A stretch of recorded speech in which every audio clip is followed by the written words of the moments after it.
तेषु नित्यं भागवत सेवया भगवति उत्तम श्लोके भक्तिर्भवति नैष्ठिकीः।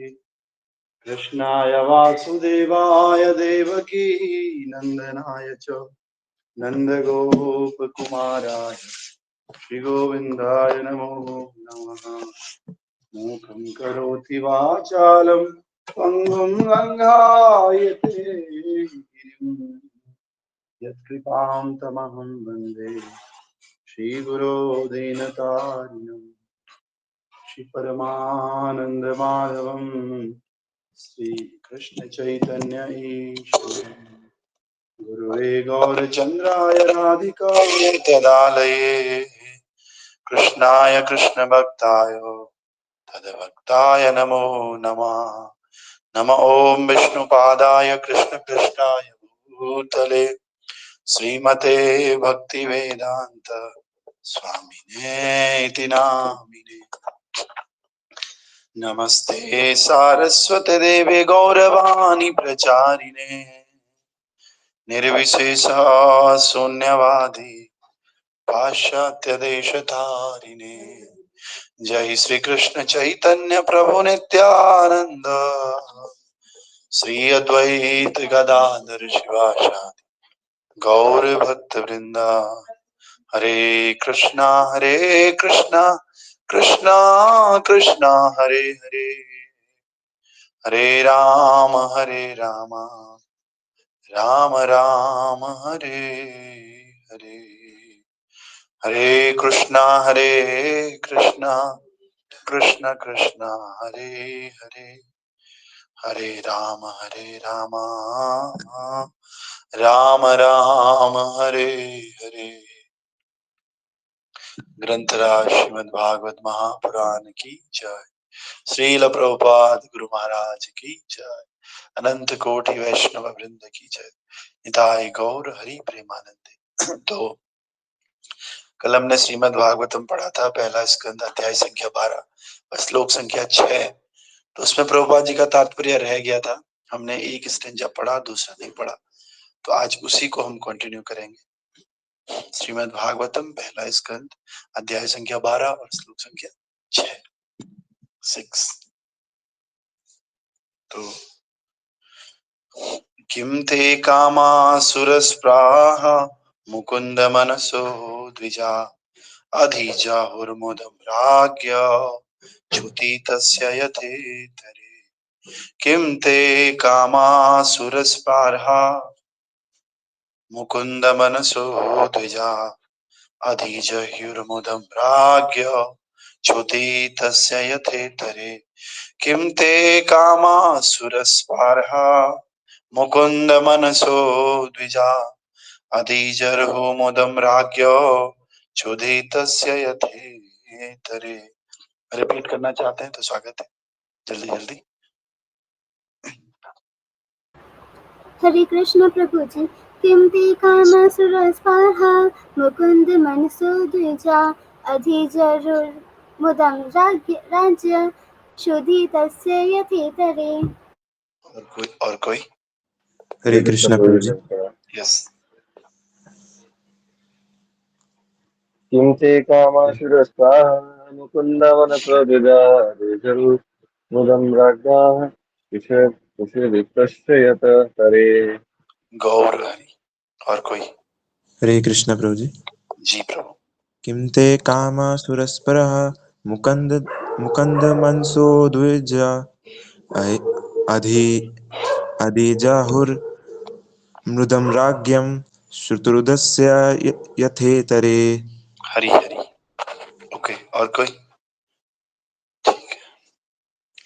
तो हमने कल इसका अनुवाद इस प्रकार से पढ़ा था कि हे ब्राह्मणों, सूत गोस्वामी और ब्राह्मणों को कह रहे हैं कि ब्राह्मणों, राजा युधिष्ठिर का इतना ज्यादा ऐश्वर्य था कि स्वर्ग के निवासी भी उसकी इच्छा करते थे। सोचो, स्वर्ग में तो सब चीजें हैं, लेकिन फिर भी राजा का ऐश्वर्य बहुत ही मोहक था, आकर्षक था, इंचेंटिंग था कि स्वर्ग के लोग भी इसकी इच्छा करते थे। लेकिन क्योंकि वे भगवान की सेवा में तल्लीन रहते थे, इसीलिए उन्हें भगवान की सेवा के अतिरिक्त कुछ भी तुष्ट नहीं कर सकता था। जो एक बार भक्ति में संलग्न हो जाता है, तो कितना ही आप उसे मटेरियल एक्टिविटी में दो, कितना ही आप भौतिक सुख प्रदान कर दो, लेकिन वास्तव में अंत में वो उस सब से बोर हो जाएगा। और जब तक भगवान की सेवा उसको नहीं मिलेगी ना, वो खुश नहीं हो पाएगा। आप खुद ही देख लिए, थोड़ा इधर उधर जाके देख लीजिए। और जब आप क्लास, सेवा, मंदिर नहीं जाओगे ना, आपको ऐसे लगेगा यार कुछ तो मिसिंग है लाइफ में। तो ये भक्तों की क्वालिटी है। तो आज हम दूसरा स्ट्रेंजा पढ़ रहे हैं। तात्पर्य बाय अर्चनीय वंदनीय प्रातः स्मरणीय जगत गुरु श्रील प्रभुपाद जी द्वारा श्रील प्रभुपाद की जय। समस्त संसार भूखे जीवों से भरा पड़ा है। यह भूख उत्तम भोजन, आश्रय या इंद्रिय तृप्ति के लिए नहीं है। भूख तो आध्यात्मिक वातावरण के लिए है। तो वास्तव में पूरा संसार भूखे लोगों से भरा पड़ा है। बहुत सारी भूख है। अब भूख किस बात की है? खाने की भूख नहीं है, या सेंस ग्रेटिफिकेशन की भूख नहीं है, वो तो हमें ऐसे ही मिल जाता है इजी। भूख किस बात की है? भूख तो आध्यात्मिक वातावरण की भूख है। लेकिन हम उसे खाने पीने और इंद्रिय तृप्ति की भूख समझ लेते हैं, और वो समझ करके हम इंद्रिय तृप्ति करते हैं, लेकिन इंद्रिय तृप्ति से भी वो भूख मिटती नहीं है, क्योंकि वास्तव में भूख तो केवल आध्यात्मिकता की भूख है। और अज्ञानतावश ही लोग सोचते हैं कि संसार असंतोष से व्याप्त है, क्योंकि पर्याप्त भोजन नहीं है, पर्याप्त आश्रय नहीं है, सुरक्षा नहीं है, और इंद्रिय तृप्ति के साधन उपलब्ध नहीं। लोगों को लगता है कि हम अगर इंद्रिय तृप्ति और भौतिक सुख के साधन जुटा लेंगे तो we will be happy forever. लेकिन ये केवल और केवल अज्ञानता है, ये मोह कहलाता है। जब जीव परिलक्षित आध्यात्मिक तुष्टि के लिए भूखा होता है तो लोगों को उसमें भौतिक भूख दिखती है। लेकिन मूर्ख नेता यह नहीं देख पाते कि जो मनुष्य भौतिक दृष्टि से पूरी तरह तृप्त है, वो भी तो भूखा रहता है। और उसकी भूख तथा गरीबी क्या है? ये भूख वस्तुतः आध्यात्मिक भोजन, आध्यात्मिक आश्रय, आध्यात्मिक सुरक्षा तथा आध्यात्मिक इंद्रिय तृप्ति के लिए होती है। तो जैसे भौतिक इंद्रिय तृप्ति करते हैं ना, वैसे ही आध्यात्मिक इंद्रिय तृप्ति भी होती है। आध्यात्मिक इंद्रिय तृप्ति क्या है? आध्यात्मिक इंद्रिय तृप्ति है मंदिर जाना, कीर्तन सुनना, लेक्चर सुनना। भक्त लोग आप देखोगे, कई बार भक्तों को अलग भेजा जाता है प्रचार करने के लिए। तो भक्त अपने जिस मंदिर से उनको भेजा गया उसके पास आते हैं हफ्ते में, 2 हफ्ते में, क्या बोलते हैं? प्रभु जी कई दिन से लेक्चर नहीं सुना, प्रभु जी कई दिन से मंगला आरती नहीं करी, प्रभु जी कई दिन से यहाँ का प्रसाद नहीं पाया। तो ये इंद्रिय तृप्ति है, भगवान का प्रसाद खाना, दबा के वहां आरती करना, डांस करना, भक्तों के साथ रहना, पूजा आरती करना, ये आध्यात्मिक इंद्रिय तृप्ति है। तो बस व्यक्ति का ट्रांसफर करना होता है। अभी तक हम भौतिक इंद्रिय तृप्ति में रहते हैं, बस हमारा ट्रांसफर हो जाएगा तो हम आध्यात्मिक इंद्रिय तृप्ति में आएंगे। और आध्यात्मिक इंद्रिय तृप्ति में हमें आध्यात्मिक आश्रय भी चाहिए होगा, हमें शेल्टर चाहिए होगा, हमें सुरक्षा चाहिए होगी, और आध्यात्मिक भोजन चाहिए होगा। तो आध्यात्मिक भोजन क्या है? हरि नाम, हरे कृष्ण महामंत्र, हरि कथा, भगवान का प्रसाद, ये सब आध्यात्मिक भोजन है। भगवान से रिलेटेड कोई भी वस्तु है वो आध्यात्मिक भोजन है हमारे लिए। तो इन्हें परमात्मा भगवान श्री कृष्ण के सानिध्य द्वारा प्राप्त किया जा सकता है। और जिनके पास ये वस्तुएं हैं वे भौतिक जगत के तथाकथित भोजन, आश्रय, सुरक्षा और इंद्रिय तृप्ति के द्वारा आकृष्ट नहीं होते, यद्यपि स्वर्ग के निवासी भी इसका आनंद उठाते। ये बात होती है एक्चुअल में, आपने देखा होगा शुरू शुरू में जो भक्त बनते हैं, एक छोटी सी बात है, प्याज और लहसुन छोड़ देते हैं। तो जो अभी पूरी तरह ट्रांसफर नहीं हुआ है, कहीं पे प्याज लहसुन वाला खाना देखेगा तो उसको खाने की इच्छा होगा।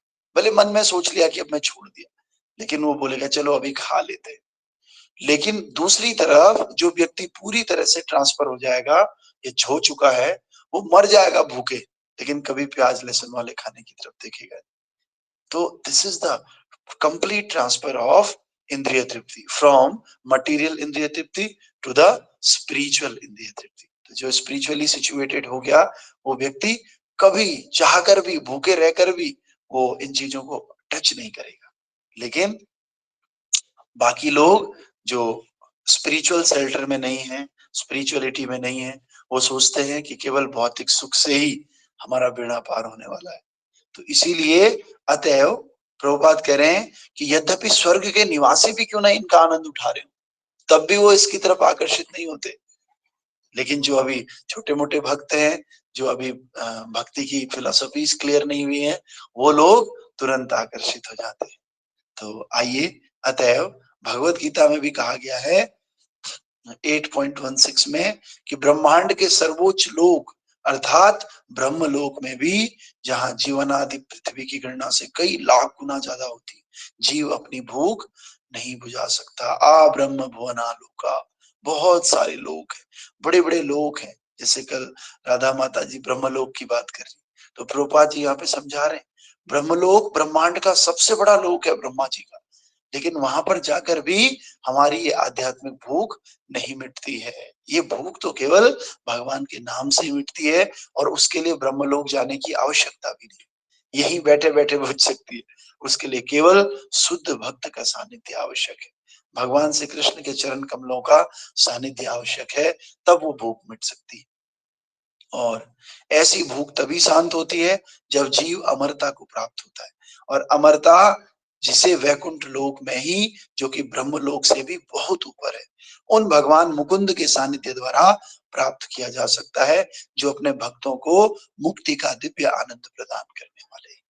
तो कोई ब्रह्मलोक तक ही क्यों ना पहुंच जाए, लेकिन जब तक वैकुंठ नहीं पहुंच पाते, तब तक हम इस आध्यात्मिक भूख को नहीं मिटा सकते। इसीलिए हम सुबह सुबह क्या कहते हैं, जीवन का उद्देश्य है कृष्ण प्रेम प्राप्त करना, जीवन का उद्देश्य है कृष्ण प्रेम प्राप्त करना, क्योंकि ये सारे के सारे लोग और ये सारे के सारे जो लक्ष्य हैं, ब्रह्मलोक, ये लोक, वो लोक, ये सब लोग हमें भगवान की प्राप्ति नहीं करवा सकते हैं, हमें वो आनंद, वो ब्लिस नहीं दे सकते हैं, वो मुक्ति नहीं दे सकते हैं जो भगवान से कृष्ण हमें दे सकते हैं, जो भगवान के भक्त हमारे गुरु वैष्णव दे सकते हैं, वो ये नहीं दे सकते। तो ग्रंथराज श्री श्रीमद चैतन्य श्री श्रीमद भागवत महापुराण की जय। तो हम लोगों ने भागवतम पढ़ा, आज का संदेश यही है कि हमें इस आध्यात्मिक भूख को मिटाना है, और इसके लिए गुरु वैष्णव का संग करना है, और भगवान के चरण कमलों का आश्रय लेना है, और अपनी भौतिक चेतना को आध्यात्मिक चेतना में ट्रांसफर करना है। ये ट्रांसफर जितनी जल्दी हो जाए उतना अच्छा, हमें बस इस ट्रांसफर के प्रयास में रहना है। तो बाकी आप सब भक्तों की जय, ग्रंथराज श्रीमद भागवत महापुराण की जय, श्रील प्रभुपाद गुरु महाराज की जय। संसार दावानल लीढलोक त्राणाय कारुण्य घनाघनत्वं प्राप्तस्य कल्याण